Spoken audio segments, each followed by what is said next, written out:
In this guide, I'm going to show you how to add a clan tag in Call of Duty Modern Warfare 4. This is Aiden from JustBoz, and before we get into this guide, make sure to like the video and subscribe to the channel with all notifications on. It really does help with the channel, and it lets us know that you want more content like this, so we greatly appreciate it. If at any point throughout this guide you did have any questions, just ask them down in the comment section below, and we can help you out further. I'm going to be doing my best to reply to every single comment down there. We're going to start in the main menu right here. Just go ahead and hit pause, select your profile, and hit edit showcase just like so.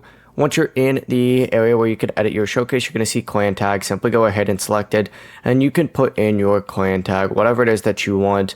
I think back in the day, I used to put however much subs I had on the channel at the time. So I think that's 34K right there. You know, this is technically for one of my other channels, which I think is like 50. But yeah, that is the entire process. Just confirm the change, and the clan tag will now appear next to your name in multiplayer. Before you do leave, make sure to like the video and subscribe to the channel with all notifications on. It really does help with the channel, and it lets us know that you want more content like this. We'd greatly appreciate it. And if at any point throughout this guide you did have any questions, just ask them down in the comment section below, and we can help you out further. I'm going to be doing my best to reply to every single comment down there. Peace.